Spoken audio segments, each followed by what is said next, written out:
At some point in your life, if it hasn't happened to you already, life is going to test you, because life isn't always peachy. It's not always a bed of roses. And it doesn't matter who you are, rich, powerful, successful or not, bad times are going to come your way at one time or another, and in one shape or another. We know that life is demanding, it's ever changing. Life is stressful, it's competitive, it's pressurized, and that's just on a good day. And we know that life can be hard. Life can push you down time and time again and keep you down. And it will stop you from getting back up again if you let it. Life can suck you dry of your positivity. It can suck you dry of your tenacity, of your motivation, of your belief and of your confidence. It can steal your hopes and it can steal your dreams, and it can leave you a mere shell of a person. Life can leave you stripped bare if you let it.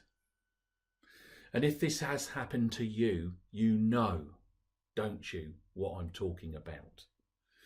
In my opinion, motivation is best defined as a desire to fulfill, to get or to complete that which you think is worth it. But as many people live their lives, life happens on them, to them, and they lose their motivation, they lose their mojo. And so they just stop going for their dreams, and in doing so, they sell their lives short. They start living within themselves and they settle. They settle for the easy life, the quiet life. And the thing with this is, the problem with this is that anything that comes to us easy in life, that we take into our lives easy, it doesn't hold much value for us, because there's no worth in it for us. Because there's no satisfaction or real enjoyment gained from achieving it, because you didn't have to work hard for it. It's the things that come to us hard in life that we have to work hard for, that we have to fight for, that we have to give up our time, our sleep and our peace of mind for, that is always, always worth it in the end. Because when you've had to work hard for it, there's real value in it when you achieve it. So if you want to have a great life, if you want to have a successful life, and if you want to look back on your life with no regrets, then you have to go out into life and do it hard and work hard at it. You need to stand up to the rigours and to the tests of life. Go that extra mile when life knocks you down. Get back up again. Get out of your comfort zone. Change if change needs to happen. Do more than you are paid to do. Take risks, take your chances. Accept and deal with failure. Keep your eye on the prize and just keep going. Just do it hard. I want to share with you some major pieces of advice that I've taken and experienced in my life. Advice that was born out of failure, born out of desperation and born out of a will to succeed. In 2006, after giving 25 years to a well-known blue chip company, I didn't expect it, but I was released from that company. It came as a major blow to me. I didn't see it coming. I got cheap shotted, I got hit, got a blow came in from the left side of field. I can tell you this, that when a company that you've given your life to turns around and says to you, we don't want you anymore, it hurts. And I mean, it really hurts. I didn't just lose my job that day. I lost my belief, I lost my confidence, I lost my pride, and I lost my self-esteem. But when I look back, when I reflect on things, I realise that I did not lose all of these things. I allowed other people to rob them from me, to rip them out of me. And you know, it was hard for me having to go home to my wife and my 4 kids and look my wife in the eye and tell my wife that I had lost my job. that we were broke, that I didn't know how I was going to pay the £290,000 mortgage that I owed, and that I had no future. My wife grabbed hold of me, and I will always remember this to the day I die, that even though she must have been in shock, even though she must have been in fear for hers, mine and the kids' future, she cuddled me up and told me that I was going to be all right, that we were going to be all right. But at the time, I couldn't see that. Someone famously said, and I quote, "People go about their lives and they go for their dreams until they hit the wall, bam.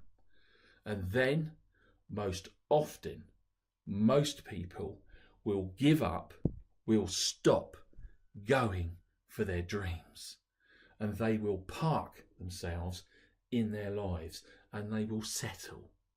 They will settle for what they are less than capable of achieving. They will settle for what they are less than capable of achieving." And so it was with me. And here is a big piece of advice from me to you, a massive piece of advice. Please write this down, remember it, write it on your soul. Do not let a failure in your life define you as a failure. Do not let other people define you as a failure. Do not let other people rob you of your self-esteem, rob you of your confidence, rob you of your belief, of your positivity. Do not let other people or situations get you down. And if you do go down, make damn sure you get up again as quickly as you possibly can. Now, I did all the above, but I did worse than that because I'm a self-critical man. And that's something to watch out for, because it's a dangerous thing to criticise and to put yourself down. I didn't need anyone else to put me down, to talk me down, to talk me out of a future, to make my head go down, because I did it all myself to myself. I told myself I was a failure. I told myself, you're over. I told myself, no one will want to hire you. I told myself, you are useless. I told myself, you have nothing to offer. And I robbed myself of my confidence. I robbed myself of my belief, and I robbed myself of my self-esteem. Having come away from a senior position in a huge company with a huge, vast amount of experience, I told myself that I was over and that I had nothing worth offering.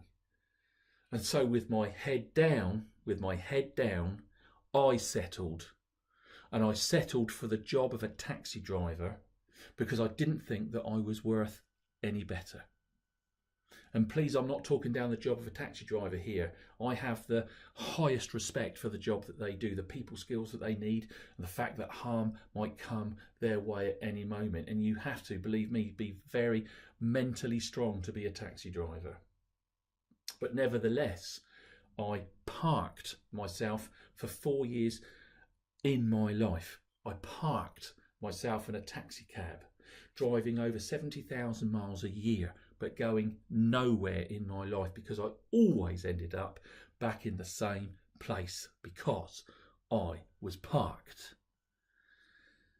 But you know, when you have seemingly lost everything, when you are so far down, when you think that there is no way back, it only takes a spark to ignite a flame in you, for you to find your passion and to rediscover belief. And so it was for me. For some reason, I suddenly came to the conclusion that I was better than where I currently was. That it was time, that it was my time to turn my life around. That it was time to go from zero back to hero in the most important place of all, in my mind. And so I decided to turn my life around. I made up the rules for dreaming, sat in my taxi cab, determining that I was going to make my dreams come true. I was on a comeback. I was on the up. I was unstoppable. I set myself a number of dreams to test my theory, and one of those dreams was to lose 5.5 stone in weight, to run a marathon, to run it in New York City, to raise thousands of pounds for charity, and in doing so, I was going to turn my life around. To cut a long story short, I lost the weight, I raised thousands for charity, I didn't just run the New York Marathon, I ran the London Marathon as well in 2013, and I changed my life around. I went from zero back to hero. I have made my dreams come true. I'm still working on more outrageous dreams today. I now head up a business. I'm an author. I'm a hero in my mind. I'm a speaker talking in schools and colleges and businesses. I am living my dream and I am happy. I want to share with you a massive piece of advice that I learned when finishing the marathon in New York City. That piece of advice is this: hold your head up high. Always hold your head up high. Just hold your head up high. There I was, 400 yards from the finish line of the New York Marathon. I just completed 26 miles. The last 10 miles I was walking because my legs had packed up because I was undertrained. Believe me, I was spent. I was used up. My head was down. I was dishevelled. I was like walking in treacle. I could see the finish line, but I just couldn't get there. I must have looked a wreck. Now, when you run a marathon, you write your name on the back and on the front of your shirt so that as you run, the crowd can call out of your name to give you some motivation to keep you going along the way. So there I was, head down, treading in treacle, getting nowhere fast, when I heard this American voice, a big, deep voice with a big American drawl, and it shouted out to me. It boomed out to me. Come on, Dave. I can see you, man.